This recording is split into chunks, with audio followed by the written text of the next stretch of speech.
Howdy, howdy, folks. It is Diecastbuffet here again. What a chaotic Daytona race. Holy cow. Chris Buescher gets his third win of the year.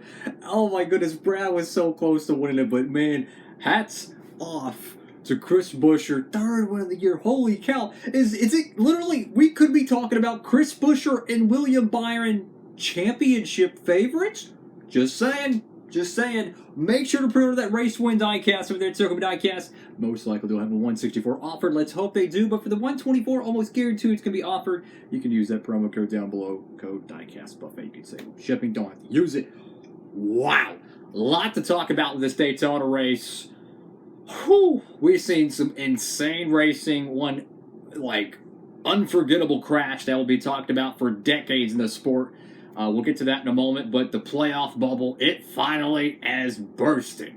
Bubba Moss gets in on points. Ty Gibbs, he was literally going to take that spot away on points. He had one of the fastest cars. He was going to win the stage, got caught up in a massive wreck.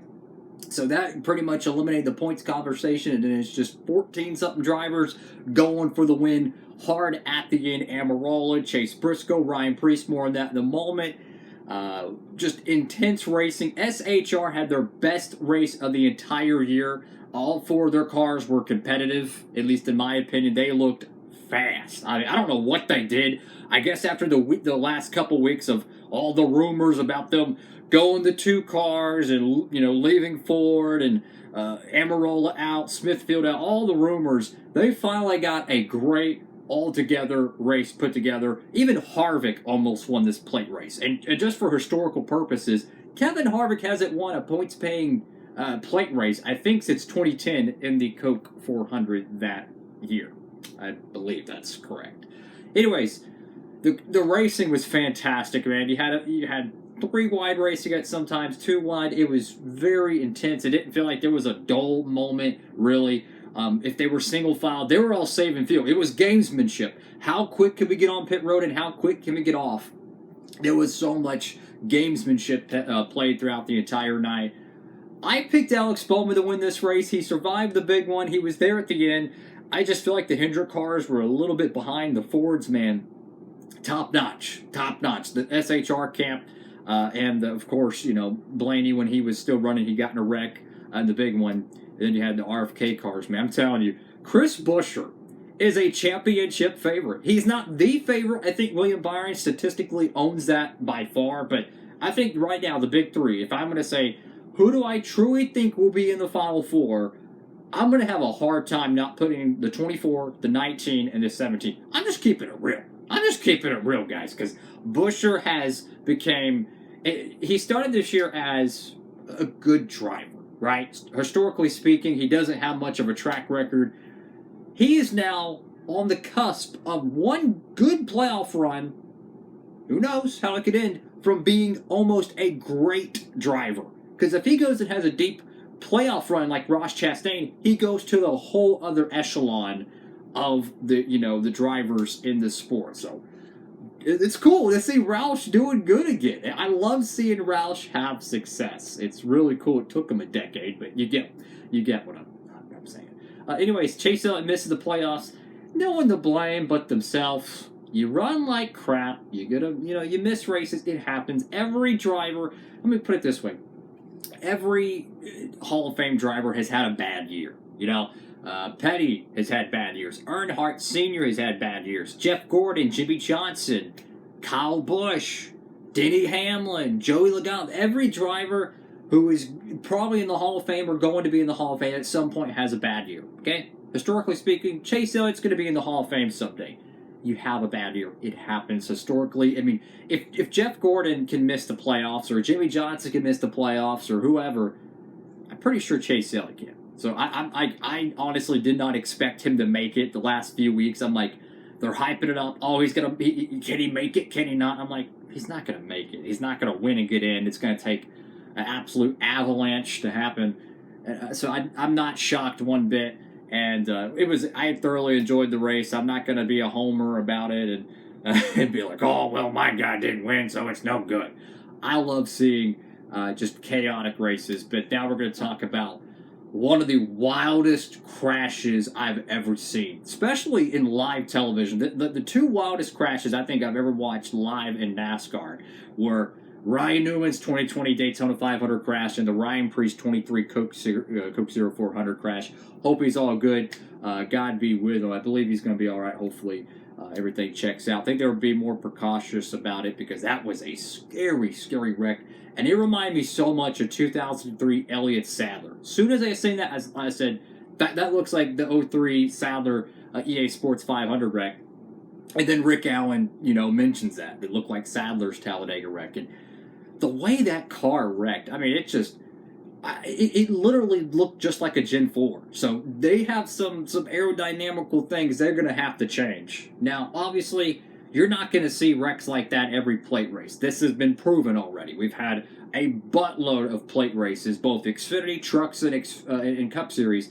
You don't see wrecks like this every day. And to be honest with you probably see at most maybe 3 of them in a decade. So I don't think we need to go crazy and start ruining plate racing, right? I don't think we need to start dropping it by 500 horsepower and putting, Michelin, mascots, costumes, and bubble wrap on the cars. I don't think we need to do that, guys. I think we're okay. But what I'm saying, that was a scary, scary wreck. And it was in a good paint scheme, too. I really like that paint scheme, and now it's going to be remembered every single time we go to Daytona. So, go figure. But I hope he's all good. That was scary, man. And that's how quick it can happen, You're coming to 5 to go. You're competing for potentially your career, your playoffs, berth, and all that stuff. And you have a car that's capable of winning. He was in the SHR 41 car, and that quickly, you're going from behind the wheel, 4 to go, 3 to go, in your mindset, and then you're just flying in the infield. It's so scary, man. But hopefully everything is all good there. Wow. What a race. And just sometimes NASCAR racing just has a weird way of having crazy crashes with a crazy winner and a crazy race. Those are called NASCAR classics. That's really what it is, in my opinion. Just one of those classic races you'll probably rewatch 15 years from now.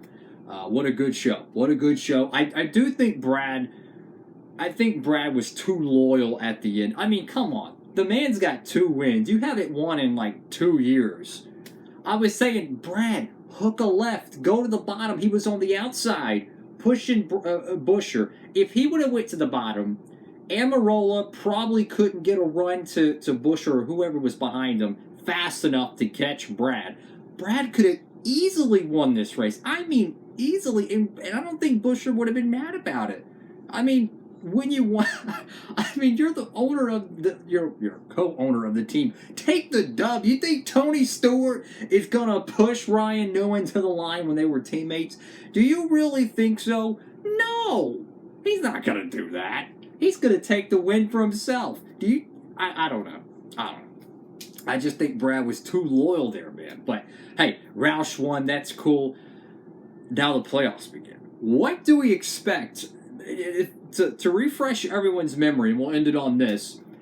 The first round last year was the craziest round in NASCAR playoff racing history. We had 3 winners in the first round that were non-playoff drivers that had not won that year. It was Eric Jones at Darlington, Buescher at Bristol. Hold up. He might win that one again. You never know. He's pretty good at them short tracks.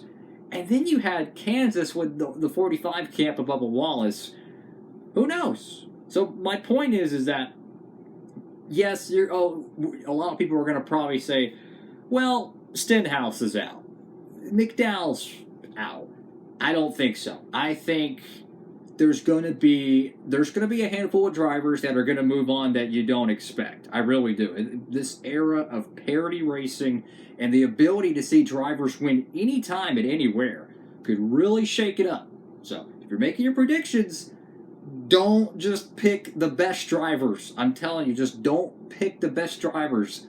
Gonna have to pick a few upsets now and then, which I already have my playoff predictions soon. They're going to be bad. There always are. But we'll be doing those pretty soon. All in all, what an unbelievable race. It was a classic at Daytona. You know what's always bittersweet about plate racing? is that after it's done and the adrenaline rush is off, I realize I gotta wait a month or whatever till Talladega. And then after that, I gotta wait all the way till freaking Daytona next year. I wish we had more plate races. I really do. I freaking love plate racing so much. Thank y'all so much for watching. Have a blessed one, everybody. And, you know, this is an honest review because my guy didn't even make the playoffs. I'm not one of those fans that are going to be, oh, my guy didn't make it. It's the worst race in the world. You know, it stinks up in here. I'm not that way. I'm realistic, keeping it real.